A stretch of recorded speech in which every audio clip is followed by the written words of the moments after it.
Now, it's quite common to use sweet ingredients when making pulled pork. You might use a sweet barbecue rub, you might use some honey, brown sugar, and apple juice when you're wrapping your pork. But personally, I think pulled pork is better when you're using savory ingredients, so that's what we're going to do in this video. Alright, so we're going to get started by setting our barbecue up. For this video, I'm going to be using the Tahoma. So I'm going to start by opening up both of the vents, then I'll fill the hopper up with some lump charcoal, and then I'll get a firelighter going in our ash pan. And now we're just going to let our charcoal catch light from that firelighter while we prepare our pork. So we're going to be working with a 1.8 kilo boneless pork scotch. This one cost me $30 and it would be enough to make around 8 to 10 pulled pork sandwiches. And what I love most about using pork scotch is that there's minimal waste. A little bit of excess fat here I'll get rid of, maybe a couple of dangly bits, but honestly, that amount there is all I'm going to trim off. And now we're going to get it seasoned up. I'll be using some of my beef bounce rub, which is something I'd normally use for steak, beef ribs, and brisket. This rub's got a nice mix of salt, pepper, and garlic, and it's also got some mushroom powder in there for a nice umami hit, and it's got a hint of coffee in there as well. So we're just going to give our pork scotch a nice generous coat all over.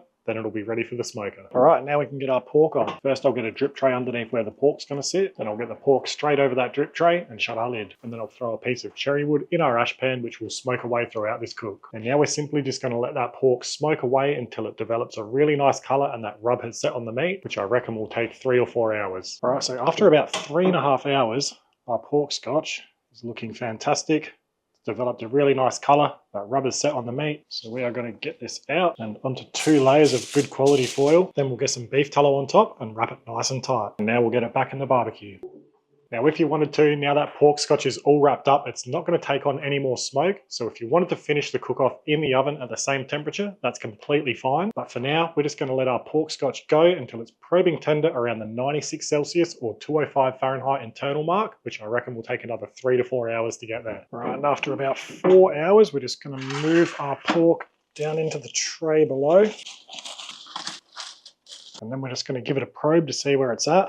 And that is feeling super tender, and we're at about 99 degrees Celsius or 210 Fahrenheit internal. So now we can get it out and onto our chopping board. And now I'm just going to let it sit for a few minutes unwrapped to steam off so it stops that cooking process. And after a few minutes, I'll cover it back over with foil and we'll let it rest for a good hour before we come back to pull it apart. Right, so we've got our pork out, and as always, so I don't burn my hands, I've got some cheap gardening gloves on under some nitrile gloves. And in a moment, I'm going to pull this pork scotch apart, and after it's pulled, I can always add any wrap juices from over in this tray to mix back through.